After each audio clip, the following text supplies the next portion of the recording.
Gang, what's up? Aaron here, Canadian Looney. We've got some interesting things to watch. So smash that like, hit subscribe. Yeah, it's been a wild week in Canadian federal politics, indeed. Let's get straight into it. We're going to kick it off with the Justice Committee. Let's start with that. Let's get into it. In Canadian federal politics, the Canucks are represented by two separate yet unequal groups: the globalists who sold out and the opposition trying to salvage a country. These are their stories. And our party stands for the right of freedom of expression and freedom of religion, which is under attack by this particular poison pill block amendment. Now, Mr. Fortin tried to frame this as a philosophical, intellectual divide between the Bloc's position and the Conservative position. And I think indirectly painted the picture that it was the Liberals who are the moderates here, that it's the Liberals who are trying to bridge this philosophical difference between the two parties.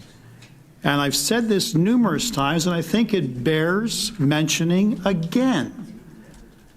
And I'm going to turn to the officials for greater clarification on this. Bill C-9 was introduced by Justice Fraser, Minister of Justice Fraser, in the fall of 2025. Nowhere in the draft of the bill was there any reference to the Liberal government numerous times, because it's important for all the stakeholders and Canadians who are watching this, that the Liberals are by no means the saviors here trying to come up with an agreement. The Liberals never intended, when this bill was drafted, when this bill was presented, used pretty much every opportunity to expand upon his concerns about the removal of the defense and to get some evidence from some of the witnesses. I don't recall any Liberal member on this Justice Committee ever expressing or displaying any support for Monsieur Fortin's line of questioning to remove this religious defense. Until late in the fall, when we as parliamentarians received the news that one weekend that the Liberal government, ostensibly by Sean Fraser, our Justice Minister, had decided to create a backroom deal with the Bloc Québécois that in exchange for the Bloc to support passage of Bill C-9 at all stages, that they would now, some, 6, 7 months removed, now saw merit in removing a 56-year-old defense. So with that as the backdrop, officials, please help me with this. Were both of you ladies involved with all the stakeholder consultations that Sean Fraser engaged in terms of formulating his position on how he would instruct you to draft the original Bill C-9? Were you part of those stakeholder discussions? We have been engaged on some and through our own processes as well, where officials have direct engagement with stakeholders, but we are not party to all of the conversations that the Minister's office has with stakeholders. If you know, if you don't, you don't. But when can you tell us that those discussions began? And which discussions are you referring to specifically? In terms of creating the anti-hate bill, Bill C-9. So elements of it were part of the government's platform, including the proposed new offences for obstruction and intimidation. You'll also recall that other elements, like the proposed new hate crime offence, were part of former C63, so have already been introduced. So work on this issue and these related issues have been ongoing at the department for several years. But after the spring election in 2025, we as parliamentarians were led to believe, because of statements made by the Justice Minister and other ministers and the Prime Minister, that extensive discussions and meetings took place, which enabled the Justice Minister to deliver instructions to his department to create Bill C-9. How soon after the election, if you know, tell me please, how soon after the election did those meetings start? And when did they end? And when did you get instructions from Sean Fraser to create Bill C-9? I can't recall the dates. I mean, I think what I can say is the department has long been working on these issues. Part of our role at the criminal law policy section is to be ready when asked, to prepare. And so I think to be helpful. Give me exact dates? I can't give you an exact date. That's fine. I didn't think you would have that, and that's fair.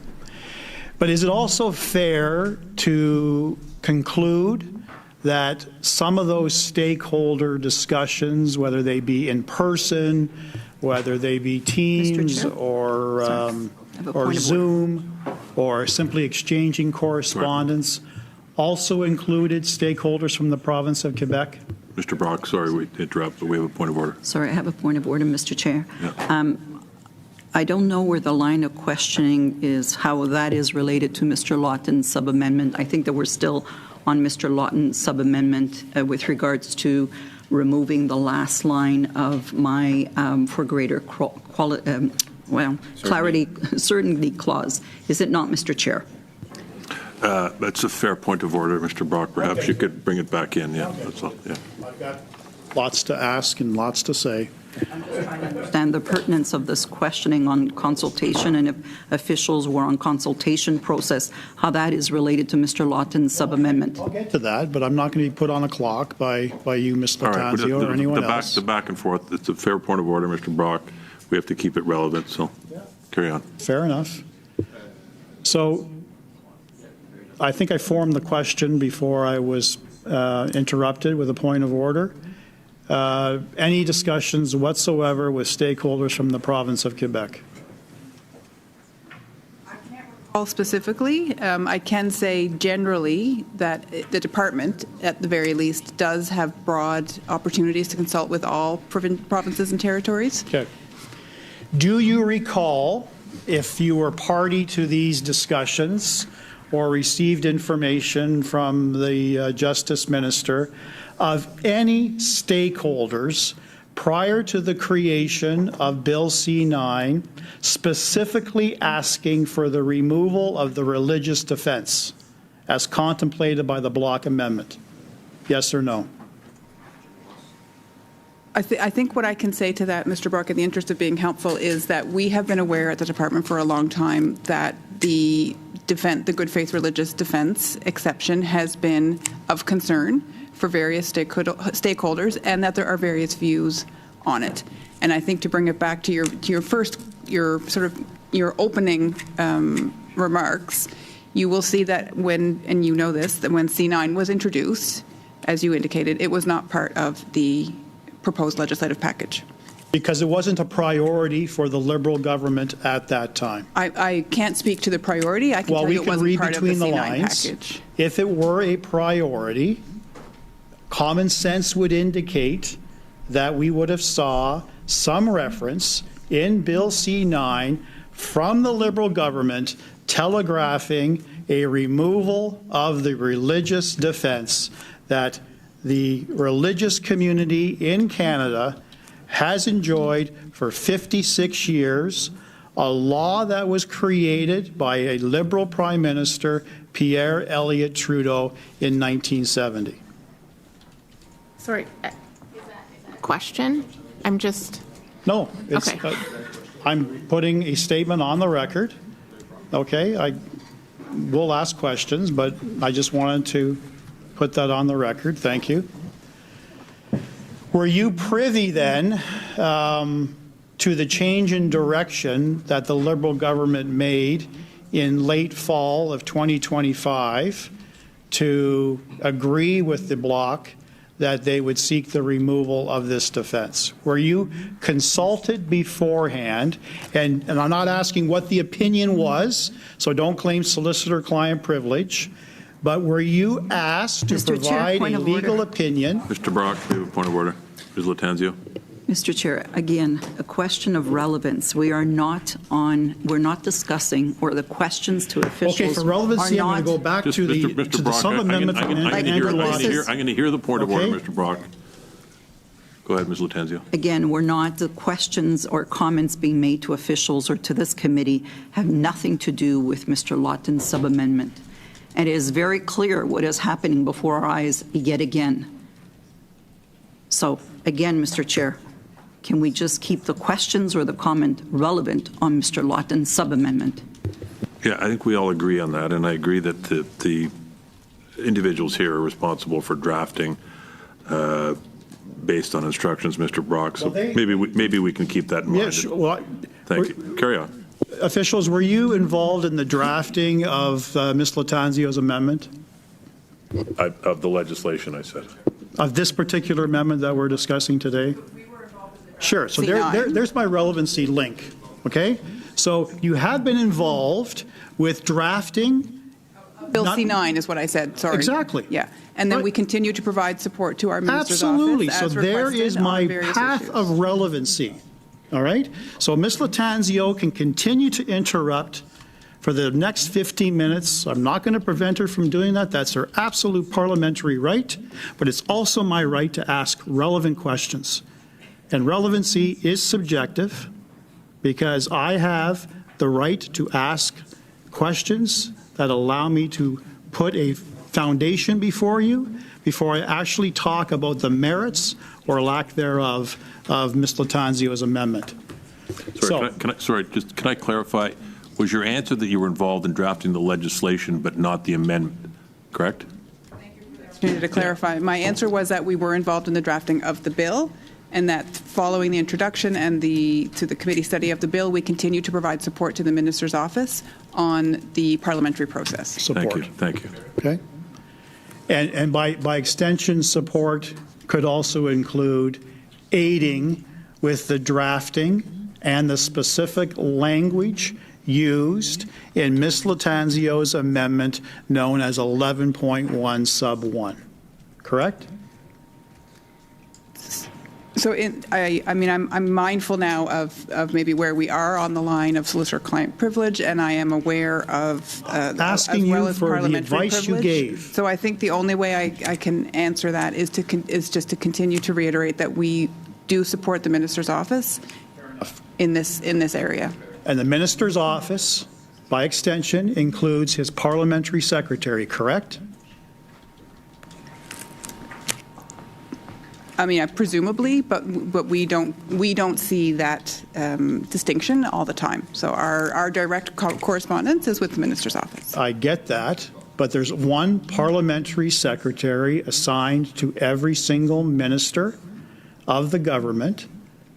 I can understand why you wouldn't be consulting directly with Mr. Chang, without insulting you, Mr. Chang, with all due respect, or Ms. Dillon, or Mr. Housefather. But it's obvious that Ms. Latanzio is an extension of the Minister of Justice. So she would be included. Whether you want to agree with that or not, I think it's just common sense that you would include a parliamentary secretary. So again, I don't want you to say this is governed by solicitor-client privilege, but were you asked to provide a legal opinion prior to the declaration that was leaked to the national press in late fall of 2025 that the Liberal government was now prepared to agree with Mr. Fortin's amendment to remove the defense?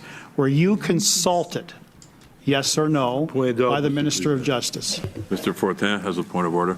Go ahead, En Mr. tout Fortin. respect, Monsieur le Président, je pense pas que la Respectfully, Mr. Chair, I don't think that our colleague Mr. Brock's questions are relevant to our debate. The questioning is going in the direction of undermining or questioning, rather, the credibility of a witness. And here we have officials of the Justice Department who are there to clarify points of law with regard to the legislation that is before us and the amendments thereof. So to ask them whether they took part in the positioning of the government in favor or against an amendment to the bill or a proposed amendment to the bill is not relevant. I agree that our colleague, Mr. Block, can ask questions about interpretation. I mean, Mr. Lawton, I'm sorry, I said Mr. Lawton, but in fact it was Mr. Bobber, but who was asking how should I interpret such a passage in the proposed amendment. That's fine, but to ask whether Ms. Wells participated in discussions with Mr. Fraser and Ms. Latanzio in October, and whether they said that they were possibly in agreement with an amendment that the Bloc proposed, I do not see a link of relevance, and it does not advance us in the text that we have before us.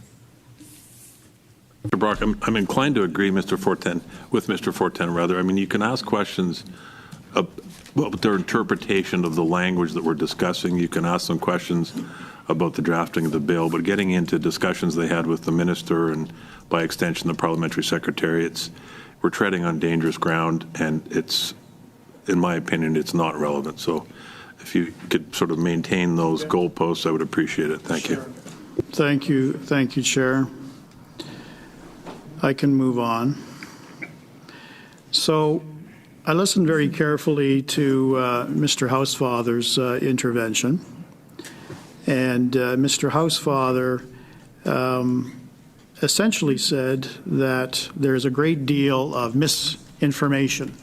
And although he didn't point any fingers, I would certainly surmise he wasn't looking at his bench, certainly wasn't looking at Monsieur Fortin, but by elimination, he was probably accusing the members here of the Conservative Party of being the authors of that misinformation.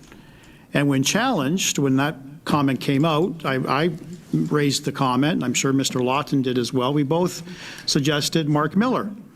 And I recall Mr. Housefather saying something to the effect that Mr. Miller did not say what we were alleging that he did say.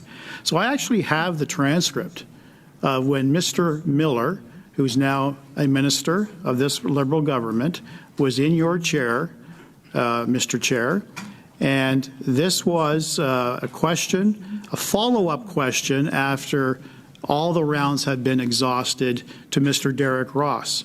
And it reads as follows. I'll use Chair's prerogative to ask a follow-up question of Mr. Ross. As despicable and as unlawful as the statements made by Mr. Charkawi are and would be if they were stated again, we don't know why the prosecution chose not to continue with the charges. Perhaps this is to Mr. Fortin's point. I want to dig a bit into the concept of good faith, Mr. Ross. In Leviticus, Deuteronomy, and Romans, there are passages with clear hatred towards, for example, homosexuals. I don't understand how the concept of good faith could be invoked if someone were literally invoking a passage from, in this case, the Bible, though there are other religious texts that say the same thing. How do we somehow constitute this as being said in good faith? Clearly, there are situations in these texts where statements are hateful. They should not be used to invoke or be a defense. Thank you, Ken. Now, here's the important passage. There should perhaps be discretion for prosecutors to press charges. I just want to understand what your notion of good faith is in this context, where there are passages in religious texts that are clearly hateful.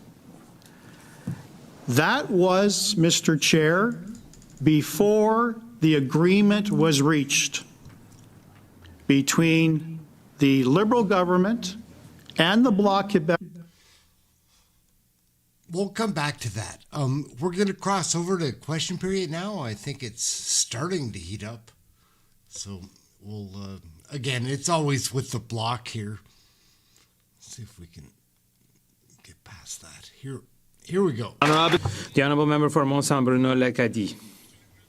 Mr. Speaker, I am very proud to speak today to highlight Scout Week, which took place last week. I want to pay tribute to the thousands of young people who bring this great movement to life across the country. The French-speaking Scout movement is the largest youth movement in Canada.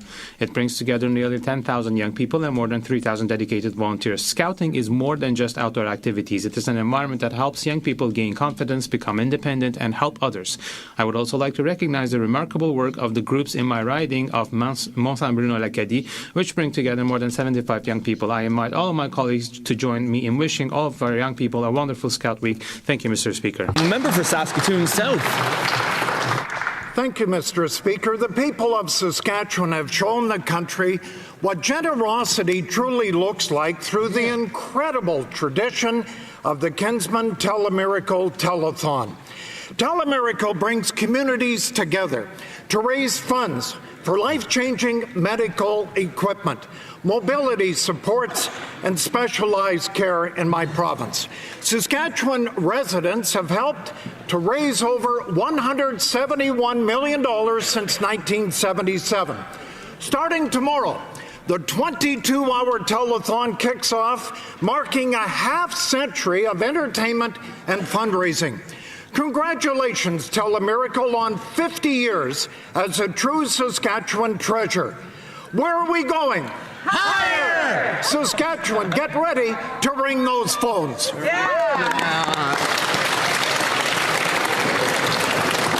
The Honourable Member for Ottawa Centre. Speaker, when was the last time you thought about the health of your heart? For many Canadians, the risk of cardiovascular disease is in top of mind.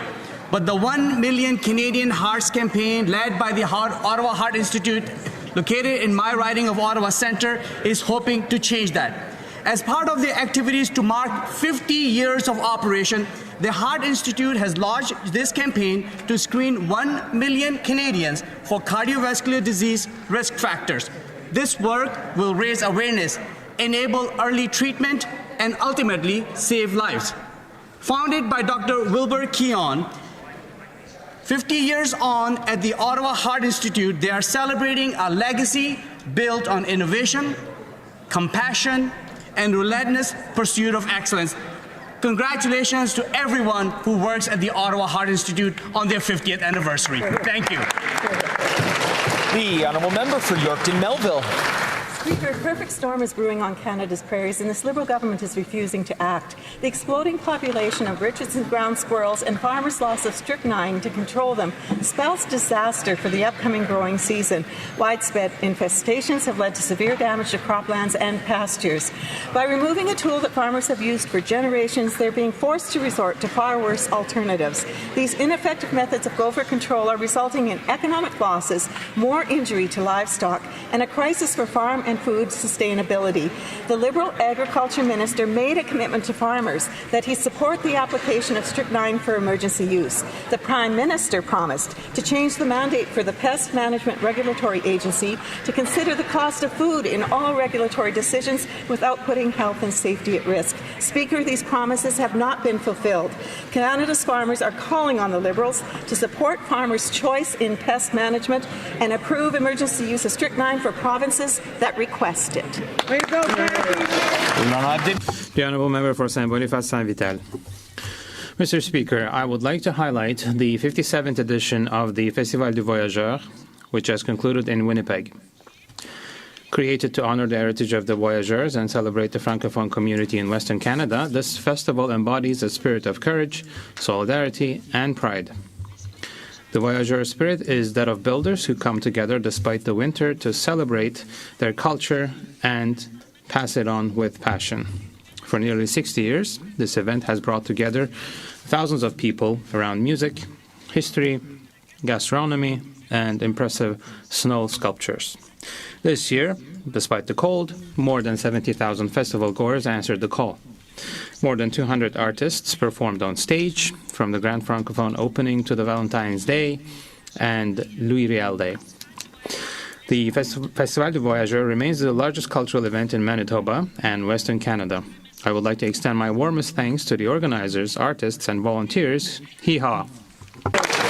The member for Calgary-Crowfoot. Mr. Speaker, the Liberal Prime Minister promised the fastest-growing economy in the G7, but new Statistics Canada data shows that Canada's economy shrank last quarter, the only country in the G7 to do so. After 10 years of deficits, inflation, higher taxes, anti-development laws, and bloating bureaucracy, growth has stalled, and Canadians are paying the price. While other countries build, this government fails to approve nation-building resource projects. The Major Projects Office has yet to approve a single new project, despite being created in order to move at unimaginable speed. Business has stalled, net capital is leaving, and per capita GDP has been flat for a decade, while Canadians work harder and fall further behind. This is the result of Liberal policies blocking development, suppressing productivity, and driving away investment. Now that Canada is the only G7 economy with a shrinking country with a shrinking economy, will the Liberals finally get their taxes, bureaucracies out of the way and stop making things worse so Canada can build, invest, and grow? The honourable member for Winnipeg North. Yes, thank you, Mr. Speaker. It's about a Team Canada approach. Every Liberal member of Parliament understands the importance of the Canada-USA trade.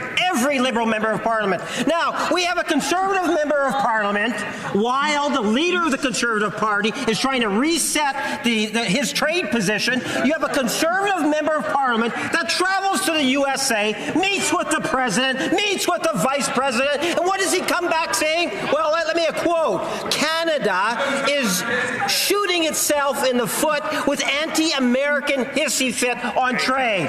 Shame on the Conservative Party. Now you take a look at the Cuba issue. You have a Conservative MP that is saying, Mr. Speaker, that Canada should not be contributing to Cuba, but the deputy leader of the Conservative Party says he is wrong. We should. Who is actually making foreign policy in the Conservative Party today, Mr. Speaker?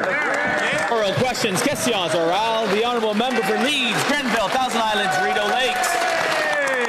The Canadian economy is suffering the effects of unjustified tariffs from the Trump administration in the U.S. Conservatives propose creating a strategic critical mineral reserve as well as an all-party CUSMA working group to address these challenges and to create a tariff-free auto pact. This would restore our leverage and support Canadian manufacturing. So will the government work with us to ensure that Canada can negotiate trade deals that benefit our workers and our economy? The Minister of Industry. Speaker, to answer directly to my colleague, obviously we can. We can get to a good deal. This is exactly why the Prime Minister is engaged, but also this is exactly why our colleague, the Minister of Canada-US Trade, is in Washington today, meeting with the representative for trade to do that work. That being said, we took good note of what the leader of the opposition said yesterday at a Canadian club, and we're very happy that a lot of our program is being copied. The honourable member for Leeds, Grenville, Thousand Islands, Rideau Lakes. Conservatives have consistently demonstrated a willingness to work with the government to get results for Canadians in the face of these unjustified tariffs from U.S. President Donald Trump. Look at the constructive amendments to the budget bill that they adopted and our support for efforts to relieve taxes on Canadians in this challenging time. Our proposal for an all-party CUSMA working group to get a tariff-free auto pact, to create a strategic critical mineral reserve, will help us to negotiate from a a position of strength. So will the government accept our offer to work together to get the best results in the interest of all Canadians? Minister of Industry. Mr. Speaker, there are lots of things we cannot control. Certainly we can control the White House, but there are lots of things we can control. And what we can control is how to build one strong Canadian economy. Who said that first? Prime Minister Carney. Here, here. Who copied that yesterday? The leader of the opposition. Mr. Speaker, of course we'll work on an auto pact that is tariff-free. Of course, Mr. Speaker, we will work to have a strong critical mineral supply. And of course, we want to work as one Team Canada. The Conservatives should just get on board. Pierre, member of St. Albert, Sturgeon River. Speaker, the numbers are in, and Canada's economy shrank during the fourth quarter of 2025. In fact, Canada's economy is the only shrinking economy in the G7.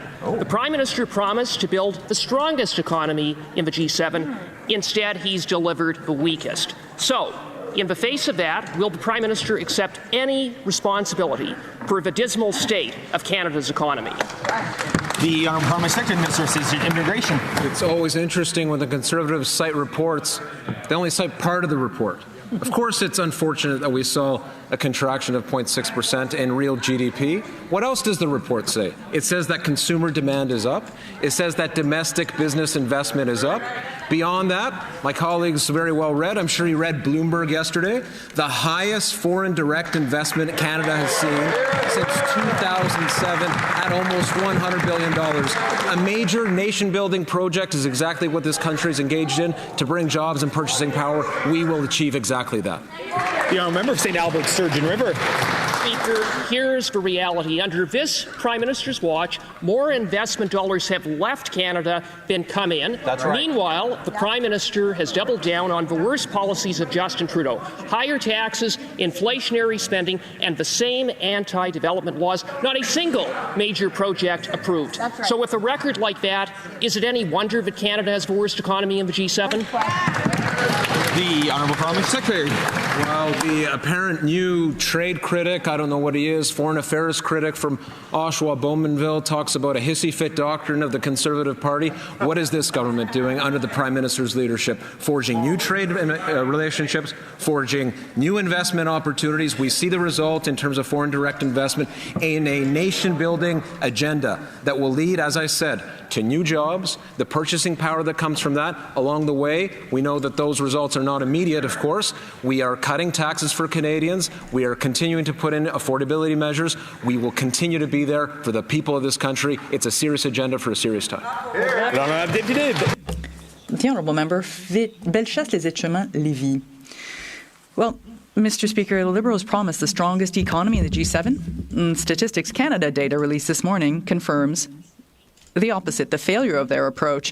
Real GDP contracted by 0.2% in the last quarter of 2025. In fact, Canada is now the only G7 country whose economy is in decline, given that GDP per capita is stagnating and Canadians are working harder just to fall further behind. When will this government stop hamstringing our economy with taxes and bureaucracies so that we can finally become competitive again with our allies? The Honourable Minister of Industry.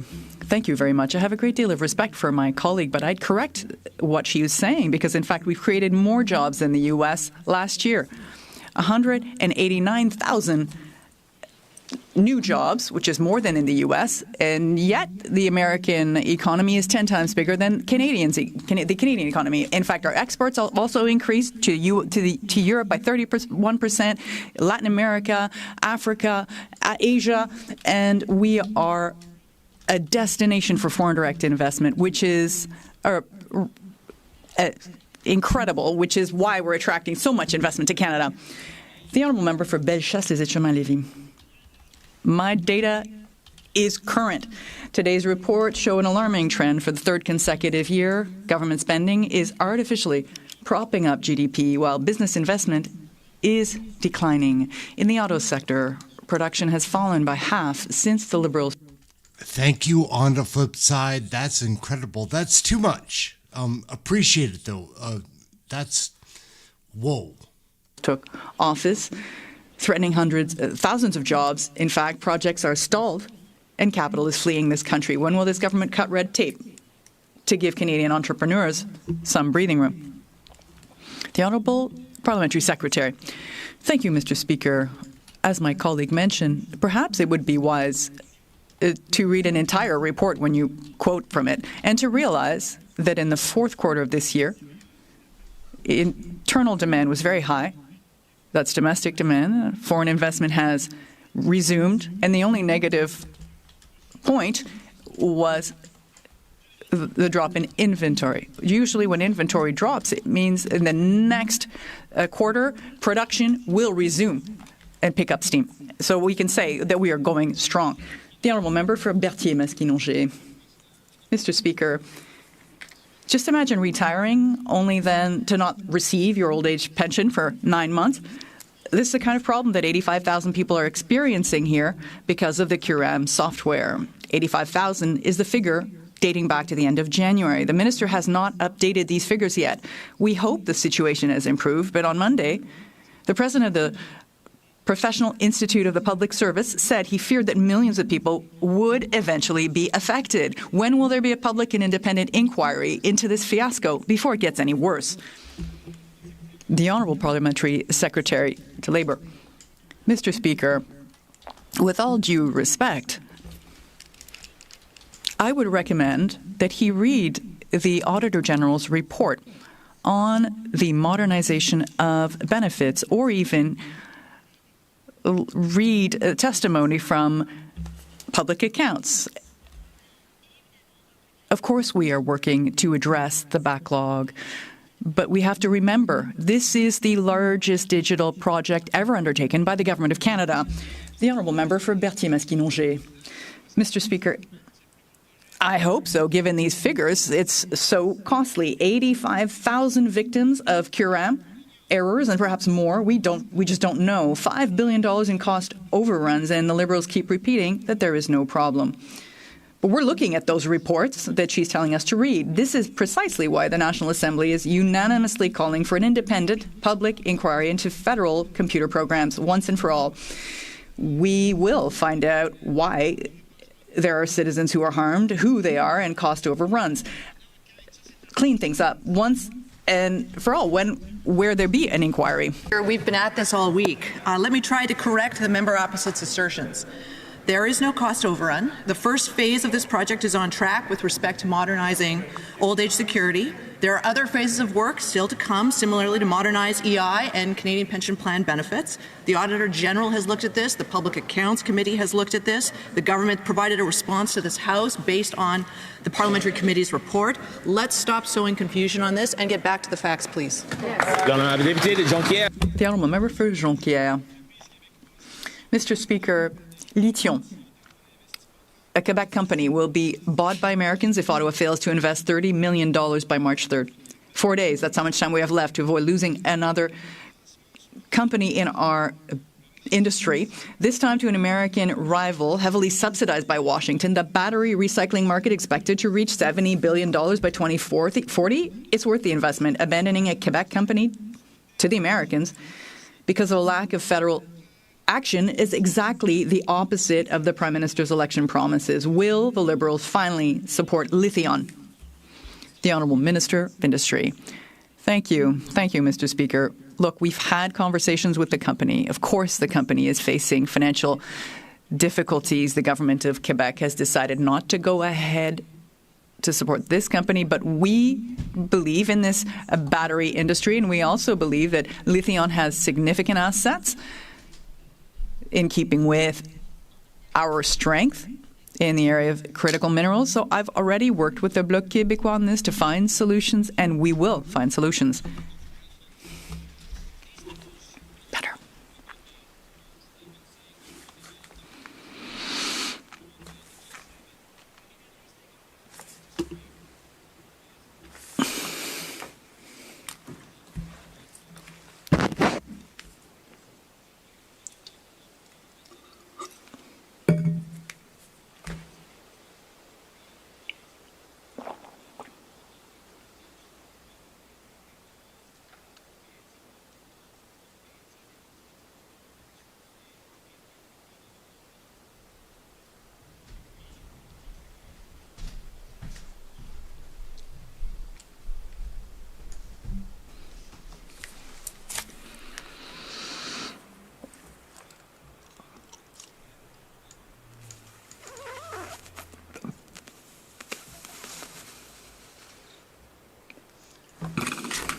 All right, I don't know what's going on.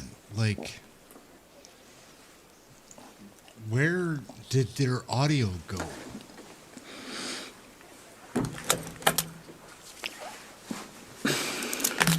Sorry, gang. Like, I don't know. Like, we're gonna kind of just watch what happens. At some point, they're gonna have to realize.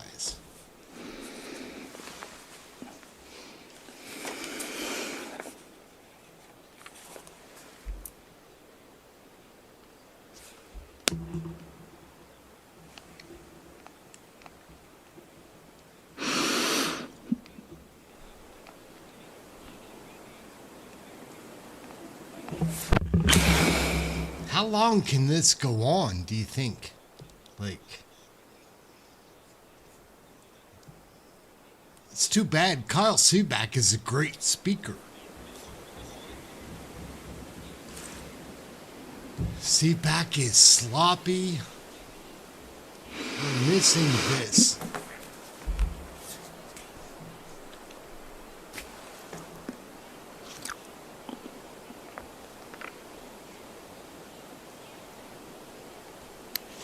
Gotta figure it out.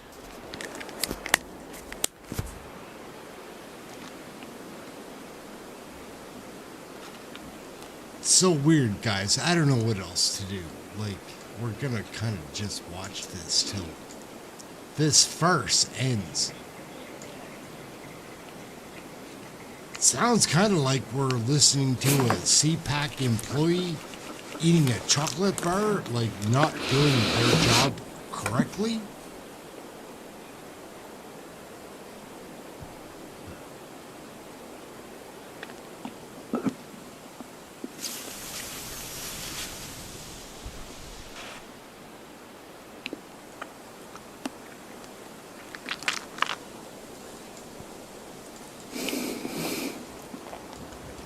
Taking a sip of the soda. Like, come on. Kool-Aid Fridays, I guess. Like, I don't know what to do. Like, I'd cross over to something else, but I kind of find this interesting. This is a major screw-up. For a long time. Gotcha. Gotcha.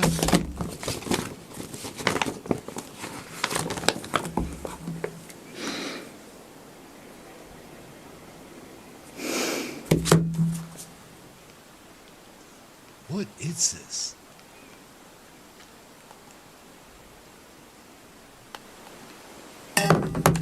Van Popta.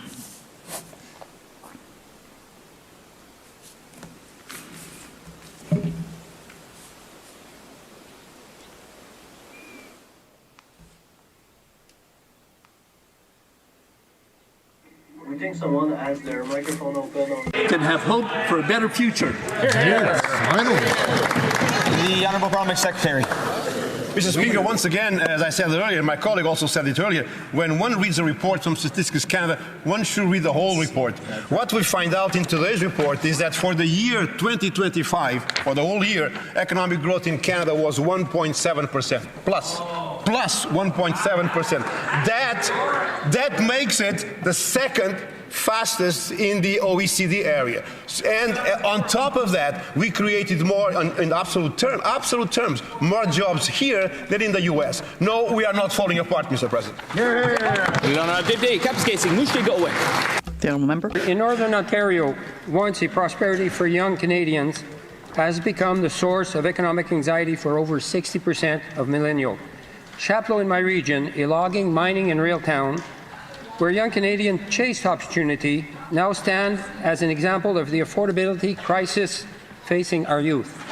Canada is now the only G7 economy moving backwards, when will this government let Canadians build, invest, and grow again? The Honourable Parliament Secretary, Minister of Energy and Natural Resources. Well, thank you, Mr. Speaker, and I thank my colleague for his question. I know he is sincere in his wanting to support forestry sector. He does try to work with us on occasion in committee. I really do hope, however, the Conservatives will bring that more positively forward in the House generally and help us vote in support of an agenda that is trying to modernize and strengthen the forestry sector in Canada. We've announced $2.5 billion in support so far. We have a transformation task force going on right now. We do want to work with you, sir. You, Mr. Speaker, and I look forward to continuing to work with you all. The Honourable Member for Leduc-Wetaskiwin. Real leaders take ownership of their mistakes. They learn and they change. Contrast that with the daily Liberal approach in this House. Blame, blame, blame. The fact is the Prime Minister's signature election promise was to, quote, build the strongest economy in the G7. That exact phrase appeared word for word 10 times in the Liberal platform. Today we learned that Canada has the only shrinking economy in the G7. Our global competitors faced with the same global challenges are all doing better. Will someone take some ownership over there and admit that record Liberal spending is crushing the Canadian economy? The Honourable Parliamentary Secretary. Yes, thank you, Mr. Speaker. What is very clear, coming out of the last election, less than a year ago, Canadians elected a new Prime Minister with a mandate to build a strong and healthy Canada. That's exactly what we are doing. Whether it is budgetary motions, whether it is legislative measures, this is exactly what Canadians want, and that is exactly what this caucus continues to deliver. Contrary to what Conservatives like to spread, misinformation, Canada is still the best country in the world to call home. Yeah, member for Leduc-Wetaskiwin. Speaking of misinformation, let's talk about Liberal promises in the last election. 10 months ago, Canadians trusted the Liberal Prime Minister when he promised a budget deficit of only $62 billion. 5 months ago, that number ballooned to $78 billion, and again this month they added billions more. Promise clearly broken. 10 months ago, Canadians trusted the Liberal Prime Minister when he promised to, quote, build the strongest economy in the G7. Today we have the weakest economy in the G7, and it is actually shrinking. Promise clearly broken. Why should Canadians believe anything anyone over there has to say now? Here, here. The Honourable Parliament Secretary, Government House Leader. Well, Mr. Speaker, contrast the Conservatives with the government of the day and the Prime Minister. We believe in Canadians. Right. We are investing in Canada's infrastructure. Right. We are investing in Canadians. All the Conservatives want to do is talk down Canada. Have I got a news flash for the members opposite? You have a choice. Either come on side, be a part of Team Canada, or continue what you're doing, which is not representing your constituents, it's representing the Conservative Party of Canada. Let's be there for Canadians first.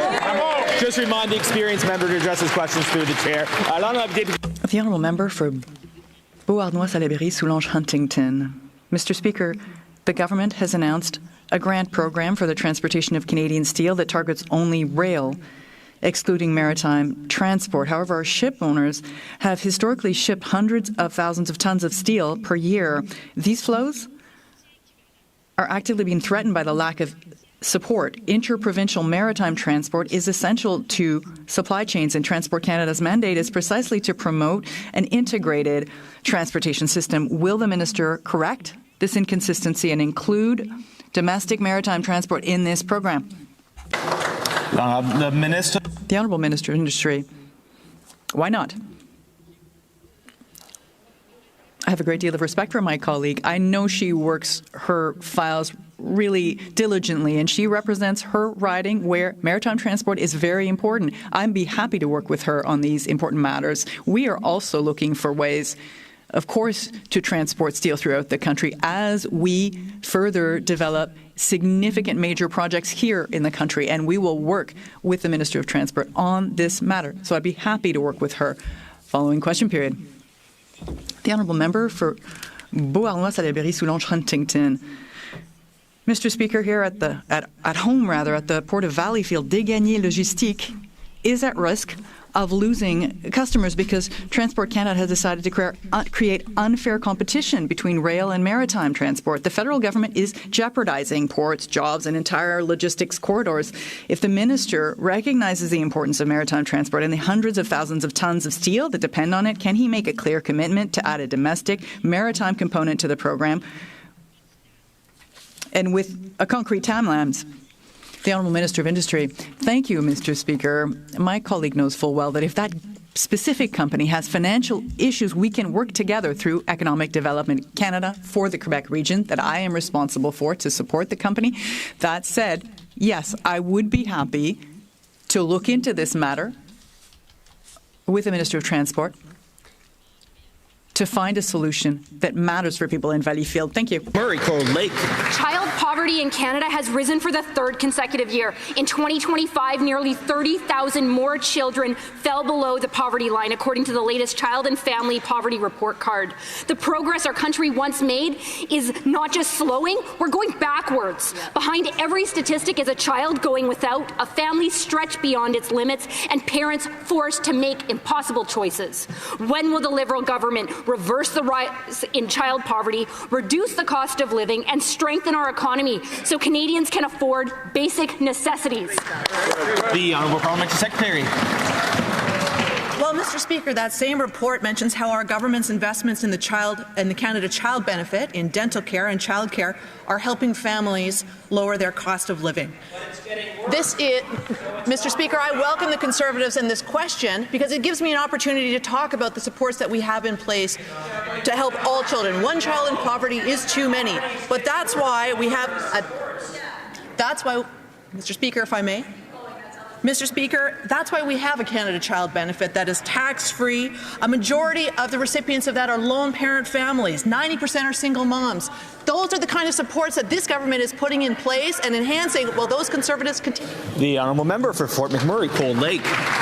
Nearly 1 in 5 children under 6 in Canada is living in under poverty due to their government. 2.5 million children are growing up in food insecure households, and most alarmingly of all, the number of children in severely food insecure households has doubled between 2019 and 2023. Far too many parents, the gap between working hard and making ends meet is becoming impossible. For too many children, opportunity is being replaced with uncertainty. At what point will the Liberal government confront the reality families are facing, take meaningful actions to lower costs, and rebuild an economy where no child is left behind?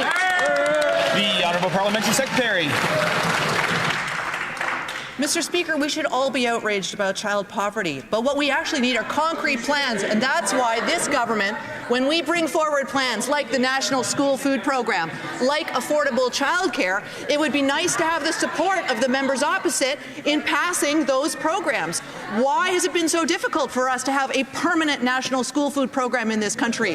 Why do the Conservatives not stand up and support affordable childcare that helps families? Mr. Speaker, why won't the Conservatives stand up and support proudly our Canada Groceries and Essential Benefits to help families? They won't do that. The outrage is unwarranted. The Honourable Member for Haliburton, Kawartha Lakes.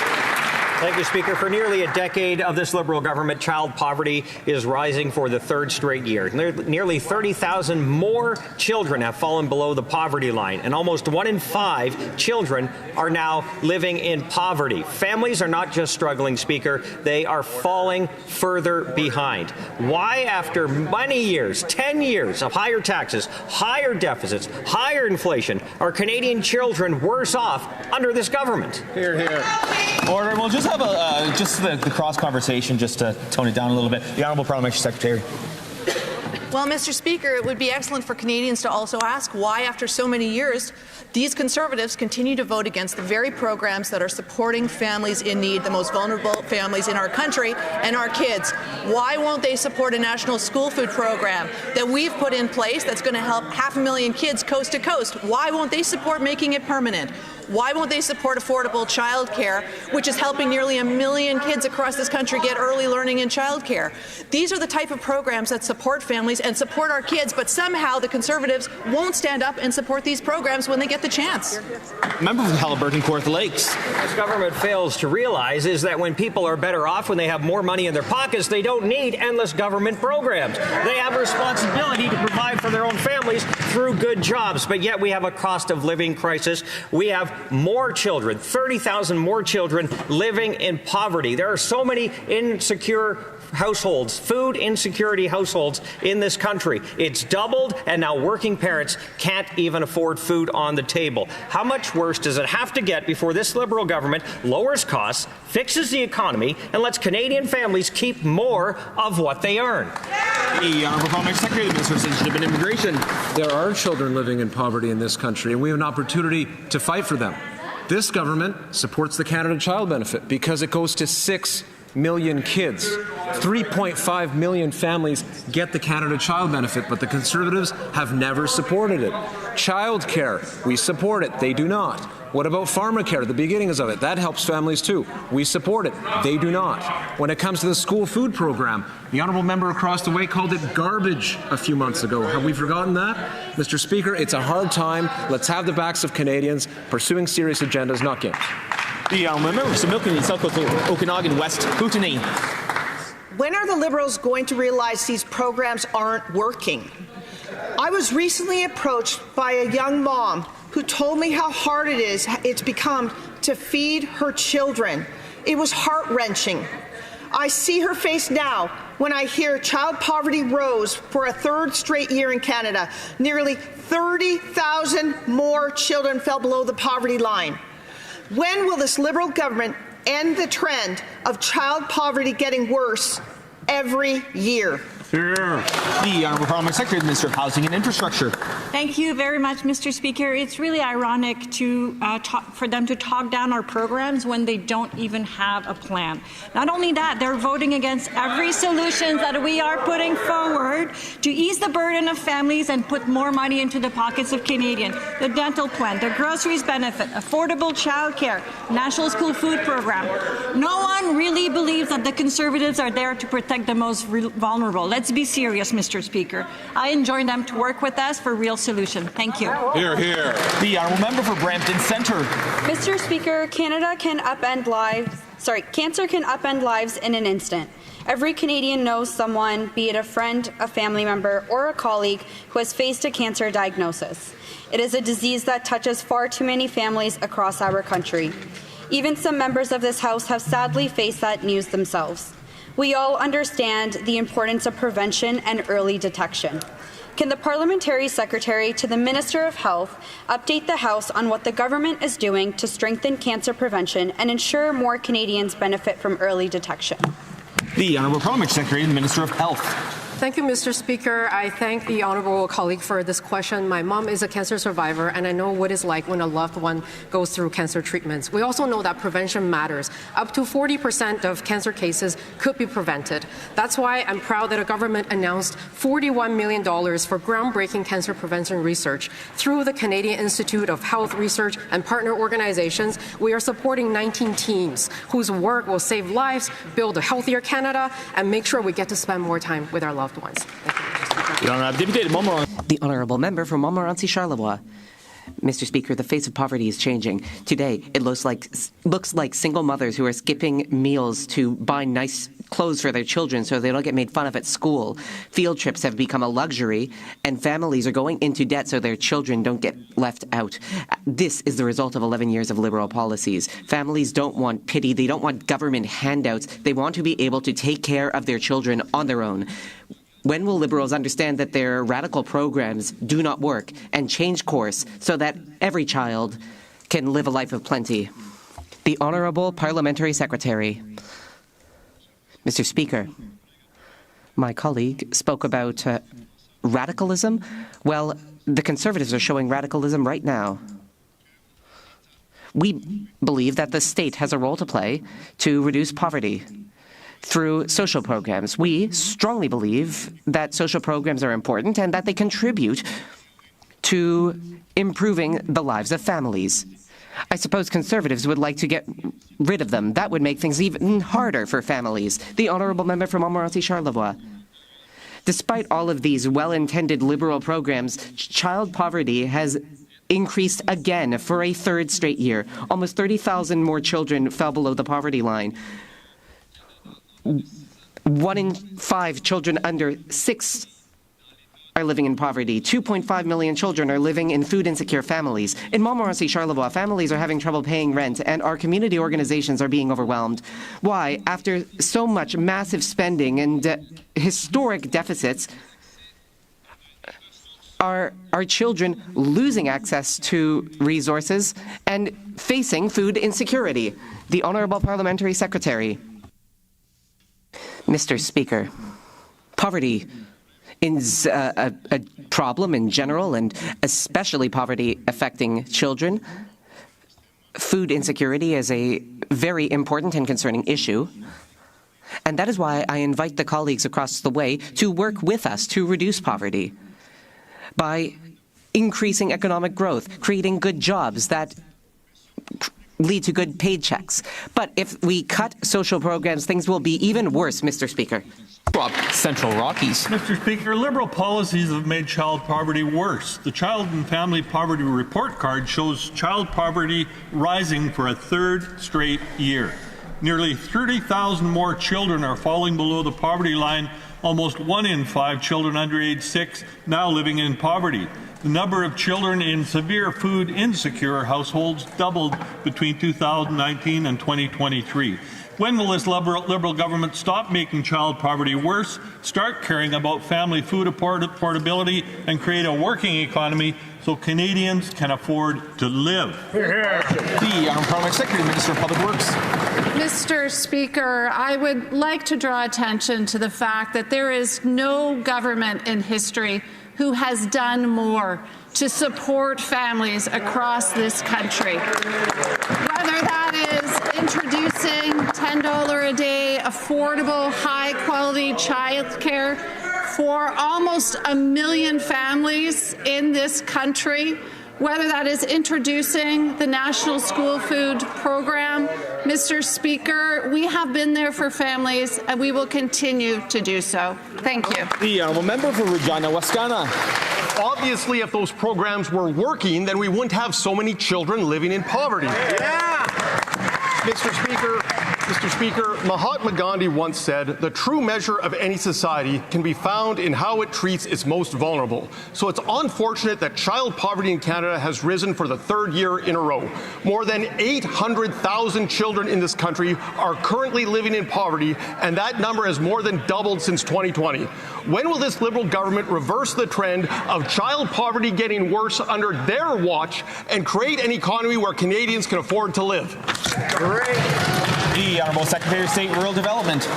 Thank you very much, Mr. Speaker. It's very important to know that many families in Canada and the challenge they face have to be recognized. I was very proud to stand in our very capable Minister of Jobs and Family in Regina several weeks ago to announce $1.6 billion to help offset daycare fees for the people that want to re-enter the economy, Mr. Speaker. But any day of the week, Mr. Speaker, I will compare our progress on helping families afford the needs of their children over the Conservatives who cut and got many programs in their past.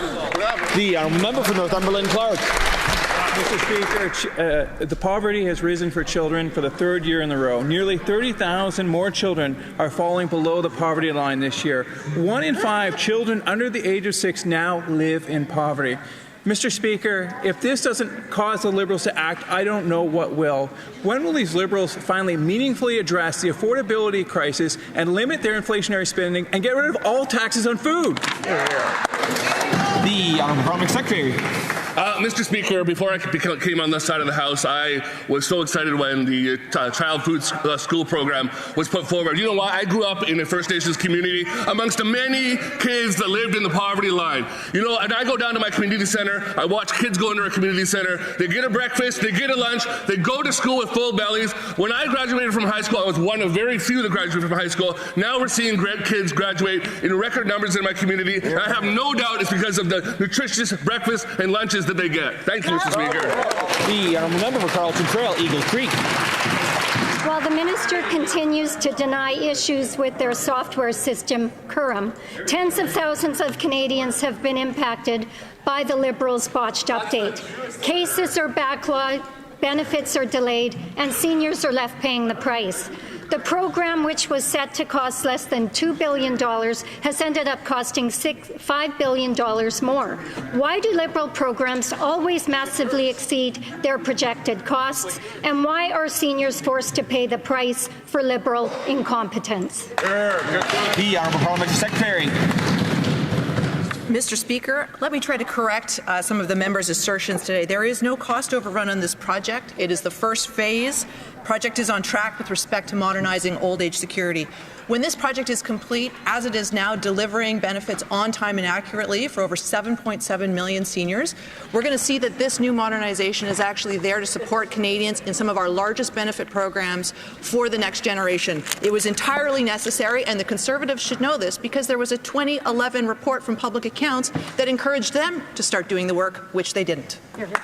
Member for Carleton Trail, Eagle Creek. The Liberals refuse to be transparent with Canadians. The Auditor General has reported these cost overruns numerous times.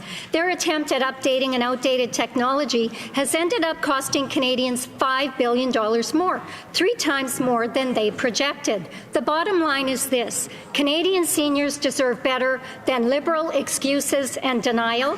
Why is it that Liberals can't ever deliver on time or on budget? The Honourable Parliamentary Secretary. Mr. Speaker, this modernization project is the largest IT project ever undertaken by the Government of Canada. When it is completed, it is going to finish necessary modernization of our biggest benefit programs that millions of Canadians rely on, delivering billions of benefits over the course of our lives. This is a 60-year-old program that required updating. It is in progress. It is delivering benefits to over 7.7 million seniors right now, accurately and on time. It's the first phase. We're going to continue doing this work carefully. Thank you, Mr. Speaker. I'm a member for Edmonton West. Mr. Speaker, the party of cost runs is at it again. This time it's the flawed Curum system. $6.6 billion disaster that has tens of thousands of seniors hurt by the latest boondoggle from this incompetent Liberal government. So what's the Liberals' response? It's Canadians' fault for too many of them growing older and becoming seniors and flooding the system. Why are seniors being forced to pay the price for continued Liberal incompetence? The Honourable Parliamentary Secretary. Mr. Speaker, the 2011 report of the Public Accounts Committee sounded this alarm on lack of sustainable funding for renewing IT infrastructure, noting that major funding shortfalls posed a high risk that core programs couldn't support the aging system. But the Conservatives at the time in government chose to do nothing about it. Today, these investments are long overdue. The system is in critical need of updating and modernization to move it off of a paper-based 60-year-old system so that Canadians can rely on it and benefits can be delivered securely in the years to come. Member for Edmonton West. Well, Mr. Speaker, the party of ArriveCan is once again trying to deflect from their recent failure on the OAS payment software. And just like with ArriveCan, they're spending more energy blaming others than actually fixing the problem. Seniors are waiting over 6 months sometimes to get their OAS. When will Liberals stop hiding behind their excuses, admit their billion-dollar failure, and take action to ensure seniors receive their old age security? The Honourable Parliamentary Secretary. Mr. Speaker, we take the members' comments very seriously. 7.7 million seniors are receiving their benefits on time and accurately in a system that is now designed to be more modern, accessible, and secure.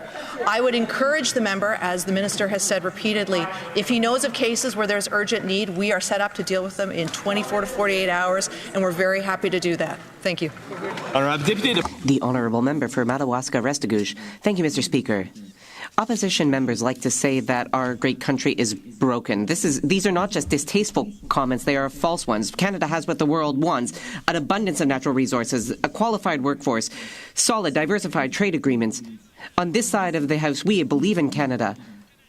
We believe in supporting our businesses and our workers. I would like to ask the Parliamentary Secretary how this confidence is being translated into generational investments in the Canadian economy. Thank you, Mr. Speaker. The Honourable Parliamentary Secretary. I would like to thank my colleague for that excellent question. He is right. Mean-spirited slogans are not a plan. But on this side of the House, we do have a plan to build a strong, resilient economy, and it is paying off.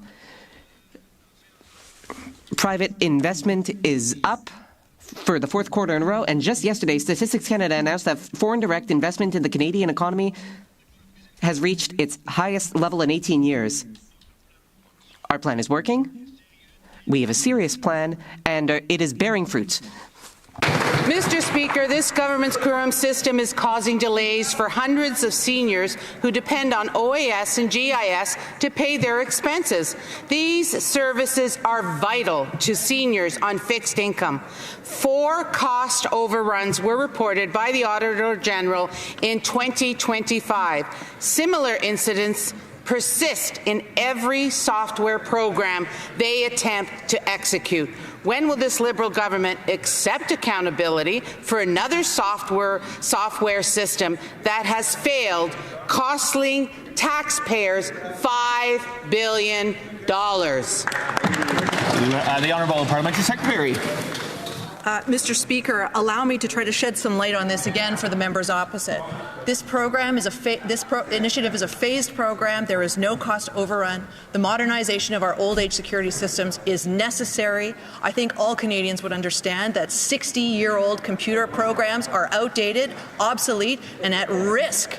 And so if we want Canadians to have their benefits on time and accurately, as this program is already delivering to over 7.7 million seniors, we need to be modernizing it. We need to be moving to modernize our other systems around EI and CPP as well. This is necessary to support the biggest benefit programs the Government of Canada has. The Honourable Member for Cote-du-Sud-Rivière-du-Loup, Kataskamektemiskwata. Mr. Speaker, Ottawa doesn't just have a software problem, it has a systemic problem. Every time the Liberals hand over a file to a private company, costs skyrocket and accountability dries up. We had Phoenix, we had ArriveCan, and now we have Curam. $6.6 billion spent. Half of it went to consultants. Meanwhile, thousands of seniors are waiting for their pensions. When will these Liberals admit that the real problem isn't their software, it's how they manage it? Meanwhile, consultants are getting richer, and our seniors are growing poorer as they wait to receive their checks. The Honourable Parliamentary Secretary. With great respect to the member opposite, I really would recommend to him the reports of the Auditor General on benefit delivery modernization, the testimony, the report of the Public Accounts Committee, both in 2011 and also from this past fall. We are obviously working to address the outstanding cases, but let's please keep in perspective that this is the single largest IT modernization project the Government of Canada has ever had, and right now it is delivering accurate and on-time benefits to over 7.7 million seniors. Member for St. John, St. Croix. Mr. Speaker, another federal wharf in my riding has been condemned. Many others in New Brunswick need urgent repairs. Federal wharves are the lifeblood of coastal communities, but they are being neglected by the Liberals. Just as inland economies rely on highways and airports to get products to market, Atlantic Canada relies on wharves to export high-quality seafood to the rest of Canada and around the world. In the last election, the Prime Minister promised an extra $250 million for federal wharves, but the budget didn't include a nickel. Is this another Liberal broken promise? Yes, sir. Parliamentary Secretary, the Minister of Fisheries. Mr. Speaker, small craft harbors are fixtures of coastal communities and our economy. That's exactly why our government is investing hundreds of millions of dollars into our small craft harbors. We're building the infrastructure that allows our harvesters to do their jobs, support their families and their communities. Thank you. The Honourable Member for Milton East, Halton Hills South. Mr. Speaker, earlier this week, I was proud to stand alongside my colleagues on this side of the House to vote in favour of Bill C-15. In addition to unlocking generational investments to help build a strong, modern, resilient Canadian economy, Bill C-15 contains important measures to make life more affordable for Canadians, including measures to advance open banking. Can the Parliamentary Secretary let us know how open banking reforms will allow Canadians to securely share financial data and give consumers clearer choices and better tools to manage their finances? The Honourable Parliamentary Secretary, Minister of Citizenship and Immigration. In her short time as a Member of Parliament, this member is making outstanding contributions on the Committee for Public Accounts. She's doing great work in the constituency.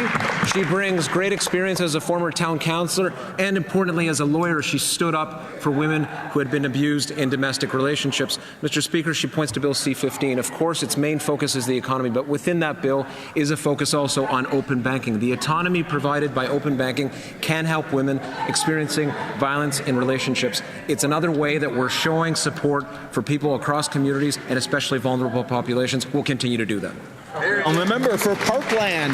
Mr. Speaker, the Liberals are failing to stop criminals from stealing our cars. Vehicle identification numbers, or VINs, from exported vehicles are being used to sell stolen cars. CBSA has a record of these VINs, but refuses to share it with Canadian used car dealers who would use it to identify stolen vehicles. Instead, the government has given an American company a monopoly on this data, charging Canadians $40 million each year just to get access to our own data. It's absurd. Why won't the Liberals give Canadians access to our own data so that we can stop car theft? That's it. The Honourable Parliamentary Secretary, combating crime. Well, Mr. Speaker, it is great to hear the honourable member talk about pieces of legislation that are required to catch criminals and put them away.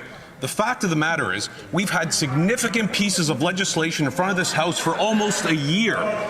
Strong Borders Act, Combating Hate Act, bail reform, intimate partner violence, significant pieces of legislation that the Conservatives have obstructed and prevented from getting passed. So why don't you come over here and join us in catching the criminals? Order again. Comments to the chair. The honourable member for Winnipeg Centre. Mr. Speaker, the Minister of Jobs and Families said, in quotes, nobody should be expected to work for free. Yet this came after the Liberals undermined CUPE flight attendant strike against unpaid labour using Section 107 of the Canada Labour Code, siding with their corporate friends. Last week, this anti-worker stance led to a final settlement that CUPE said was, in quotes, not the outcome the union fought to achieve. Shame. Will the Liberals finally recognize workers' rights and support my bill to repeal Section 107? Great question. The Honourable Parliamentary Secretary, Labour. Mr. Speaker, we stand firmly on the side of the House that nobody should work for free in this country. We take any kind of claims of unpaid work very seriously. Workers must be paid for the hours that they work. We're going to make sure that employers are following the rules. And we stood up in terms of the airline industry to make sure that we were doing an investigation into the labour practices in that industry. We are continuing with that investigation right now to get further information to make sure that those practices are in compliance with the labour code. The Honourable Member for Saanich Gulf Islands. Thank you, Mr. Speaker. My question is to the Honourable Minister for Housing. We were stunned as British Columbia MPs when the provincial government killed the BC Community Housing Fund. We now have projects that are ready to roll. The land has been purchased. The zoning's completed. The permits are in place for senior low-income housing, for veterans housing on Galiano Island, on Main Island, in Saanich, and across British Columbia. Will the federal government step up and create a defined program for shovel-ready projects to make sure the housing gets built for the people who need it? Honourable Parliamentary Secretary, the Minister of Housing and Infrastructure. Thank you, Mr. Speaker, and I want to thank my colleague for this important question. The Prime Minister has been clear. We need to focus on what we can control. That's why our government announced a new partnership with BC that will deliver 1,100 homes across the province with shovels in the ground in the months to come. This partnership includes 700 supportive and transitional homes. We're also delivering right now, just today, the Minister is visiting Bob and Michael's place in BC. That is a place with enable federal funding that are opening doors today as they provide 200 supportive homes for the community. This is an important issue, and we're taking action, Mr. Speaker. Thank you. Order, and that concludes question period for today.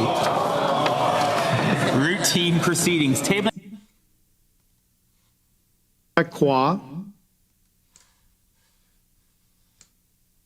Times, because it's important for all the stakeholders and Canadians who are watching this that the Liberals are by no means the saviors here trying to come up with an agreement that everybody can live with. The Liberals never intended, when this bill was drafted, when this bill was presented, when this bill was debated at first reading and at second reading, and when this bill was actually studied, and I don't know how many meetings, Mr. Chair, we've had in terms of this particular bill and how many witnesses were called, not one specific expert witness or subject matter expert on the issue of the removal of this decade-old defense was ever called. Now, Mr. Fortin, as he had every right to do, made it abundantly clear that this was ultimately his position and used pretty much every opportunity to expand upon his concerns about the removal of the defense and to get some evidence from some of the witnesses. I don't recall any Liberal member on this Justice Committee ever expressing or displaying any support for Monsieur Fortin's line of questioning to remove this religious defense. Until late in the fall, when we as parliamentarians received the news that one weekend that the Liberal government, ostensibly by Sean Fraser, our Justice Minister, had decided to create a backroom deal with the Bloc Québécois that in exchange for the Bloc to support passage of Bill C-9 at all stages, that they would now, some, 6-7 months removed, now saw merit in removing a 56-year-old defense. So with that as the backdrop, officials, please help me with this. Were both of you ladies involved with all the stakeholder consultations that Sean Fraser engaged in terms of formulating his position on how he would instruct you to draft the original Bill C-9? Were you part of those stakeholder discussions? And engaged on some and through our own processes as well, where officials have direct engagement with stakeholders, but we are not party to all of the conversations that the Minister's office has with stakeholders. If you know, if you don't, you don't. But when can you tell us that those discussions began? And which discussions are you referring to specifically? In terms of creating the anti-hate bill, Bill C-9. So elements of it were part of the government's platform, including the proposed new offences for obstruction and intimidation. You'll also recall that other elements, like the proposed new hate crime offence, were part of former C-63, so have already been introduced. So work on this issue and these related issues have been ongoing at the department for several years.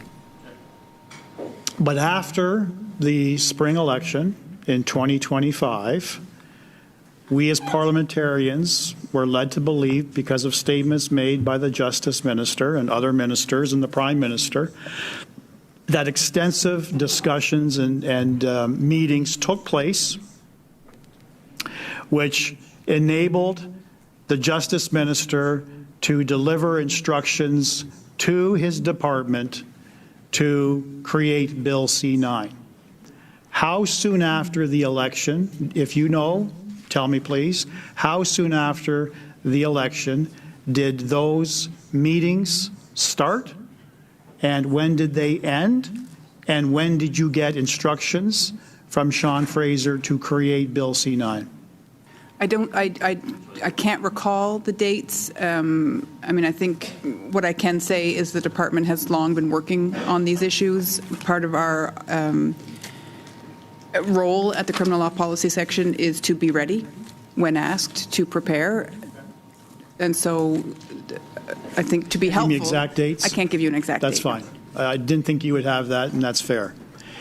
But is it also fair to conclude that some of those stakeholder discussions, whether they be in person, whether they be Teams or Zoom, or simply exchanging correspondence, also included stakeholders from the province of Quebec? Mr. Brock, sorry we interrupt, but we have a point of order. Sorry, I have a point of order, Mr. Chair. Yeah. I don't know where the line of questioning is, how that is related to Mr. Lawton's sub-amendment. I think that we're still on Mr. Lawton's sub-amendment with regards to removing the last line of my for greater clarity, certainty clause. Is it not, Mr. Chair? That's a fair point of order, Mr. Brock. Perhaps you could bring it back in. Yeah, that's all. Yeah. I've got lots to ask and lots to say. I understand the pertinence of this questioning on consultation, and if officials were on consultation process, how that is related to Mr. Lawton's sub-amendment. I'll get to that, but I'm not going to be put on a clock by you, Ms. Latanzio, or anyone else. The back and forth, it's a fair point of order, Mr. Brock. We have to keep it relevant, so carry on. Fair enough. So I think I formed the question before I was interrupted with a point of order. Any discussions whatsoever with stakeholders from the province of Quebec? Specifically, I can say generally that the department, at the very least, does have broad opportunities to consult with all provinces and territories. Okay.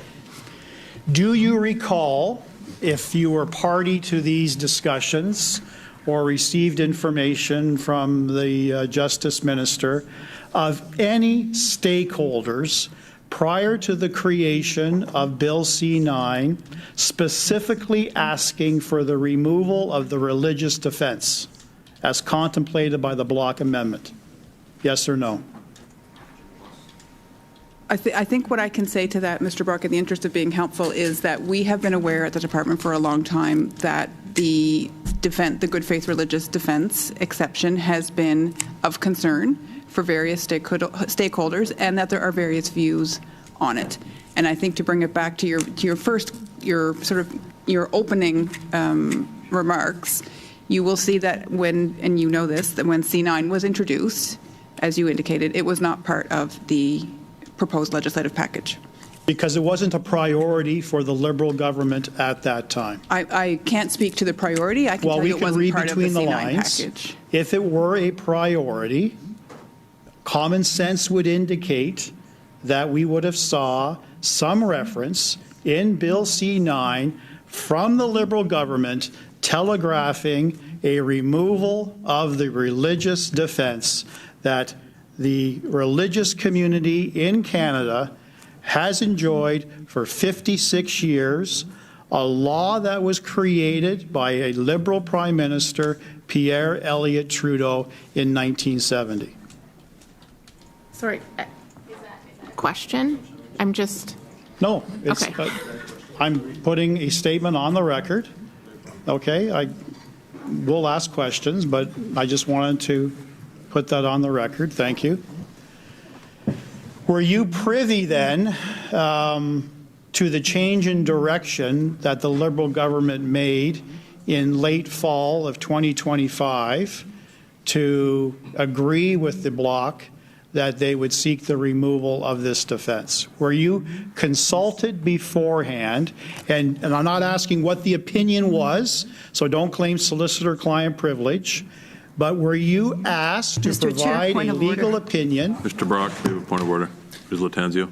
Mr. Chair, again, a question of relevance. We're not discussing, or the questions to officials. Okay, for relevancy, I'm going to go back to the Brock, sub-amendment. I'm going to hear the point of order, Mr. Brock. Go ahead, Ms. Lattanzio. Again, the questions or comments being made to officials or to this committee have nothing to do with Mr. Lawton's sub-amendment. And it is very clear what is happening before our eyes yet again. So, again, Mr. Chair, can we just keep the questions or the comment relevant on Mr. Lawton's sub-amendment? Yeah, I think we all agree on that, and I agree that the individuals here are responsible for drafting based on instructions, Mr. Brock. So maybe we can keep that in mind. Yes. Well, thank you. Carry on. Officials, were you involved in the drafting of Ms. Lattanzio's amendment? Of the legislation, I said. Of this particular amendment that we're discussing today? Sure. So there's my relevancy link. Okay? So you have been involved with drafting.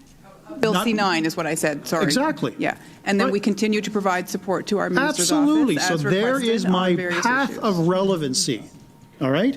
So Ms. Lattanzio can continue to interrupt for the next 15 minutes. I'm not going to prevent her from doing that. That's her absolute parliamentary right. But it's also my right to ask relevant questions. And relevancy is subjective because I have the right to ask questions that allow me to put a foundation before you before I actually talk about the merits or lack thereof of Ms. Lattanzio's amendment. Sorry, can I clarify? Was your answer that you were involved in drafting the legislation but not the amendment, correct? To clarify, my answer was that we were involved in the drafting of the bill, and that following the introduction and to the committee study of the bill, we continue to provide support to the minister's office on the parliamentary process. Support. Thank you. Okay. And by extension, support could also include aiding with the drafting and the specific language used in Ms. Lattanzio's amendment known as 11.1 sub 1. Correct? So I'm mindful now of maybe where we are on the line of solicitor-client privilege, and I am aware of asking as well you as for the parliamentary advice privilege. you gave. So I think the only way I can answer that is just to continue to reiterate that we do support the minister's office in this area. And the minister's office, by extension, includes his parliamentary secretary, correct? I mean, presumably, but we don't see that distinction all the time. So our direct correspondence is with the minister's office. I get that, but there's one parliamentary secretary assigned to every single minister of the government. I can understand why you wouldn't be consulting directly with Mr. Chang, without insulting you, Mr. Chang, with all due respect, or Ms. Dillon, or Mr. Housefather. But it's obvious that Ms. Lattanzio is an extension of the Minister of Justice. So she would be included. Whether you want to agree with that or not, I think it's just common sense that you would include a parliamentary secretary. So again, I don't want you to say this is governed by solicitor-client privilege, but were you asked to provide a legal opinion prior to the declaration that was leaked to the national press in late fall of 2025 that the Liberal government was now prepared to agree with Mr. Fortin's amendment to remove the defense? Were you consulted, yes or no, by the Minister of Justice? Mr. Fortin has a point of order. En tout respect, Monsieur le Président, je pense pas que all the rounds had been exhausted to Mr. Derek Ross. And it reads as follows. I'll use Chair's prerogative to ask a follow-up question of Mr. Ross. As despicable and as unlawful as the statements made by Mr. Charkawi are and would be if they were stated again, we don't know why the prosecution chose not to continue with the charges. Perhaps this is to Mr. Fortin's point. I want to dig a bit into the concept of good faith, Mr. Ross. In Leviticus, Deuteronomy, and Romans, there are passages with clear hatred towards, for example, homosexuals. I don't understand how the concept of good faith could be invoked if someone were literally invoking a passage from, in this case, the Bible, though there are other religious texts that say the same thing. How do we somehow constitute this as being said in good faith? Clearly, there are situations in these texts where statements are hateful. They should not be used to invoke or be a defense. Now, here's the important passage. There should perhaps be discretion for prosecutors to press charges. I just want to understand what your notion of good faith is in this context, where there are passages in religious texts that are clearly hateful. That was, Mr. Chair, before the agreement was reached between the Liberal government and the Bloc Québécois that had absolutely nothing to do with what's in the best interests of this country, but what's actually in the best political interests of this Liberal Party and Liberal government. And Mark Miller, who is now a minister, sent a very strong message, sent a chill down the spine of every single religious leader, follower, and everybody in between in this country that this Liberal government has now declared war on freedom of expression and freedom of religion. That notwithstanding, I appreciate that, and I do not. My issue with this is not lying in what our officials, who have been very patient throughout this process, have been saying. I think the problem is that we're finding that stakeholders that engaged in dialogue with members of the Liberal government have been told something which is different from what's actually been moved. They were told that they would hear these concerns, put robust protections in the bill that ensure religious freedoms will be upheld. That the Mark Miller fantasy of going to arrest people for Bible verses they quote would not actually live out in this. And what we're being told, quite frankly, through this is tantamount to gaslighting, that there is no reason to be alarmed. And I would note that the government has still not decided or has not publicly signaled whether it will be appealing the Federal Court of Appeal decision on the Emergencies Act. This was the decision that found that the government broke the most supreme law of the land, the Constitution, when it, just over 4 years ago, invoked the Emergencies Act to freeze bank accounts of political protesters, to limit the legal right to protest. And Minister Fraser, I asked him on committee, I asked in the House of Commons as well, and Minister McKinnon did not answer. But he has not said whether he will appeal this or accept this finding. And why I think that is so relevant is because that was also a situation in which the government used the very same circular reasoning here to defend its actions. They said when they invoked the Emergencies Act, this will not violate your charter rights because the charter protects your rights. And now the Federal Court and the Federal Court of Appeal have said that was a load of hooey. I think hooey is a parliamentary word. And here we have the same logic. Your rights will be protected because the charter protects your rights. Well, the charter may provide a remedy after the fact. If someone is charged, perhaps the charter will be invoked in what happened in British Columbia.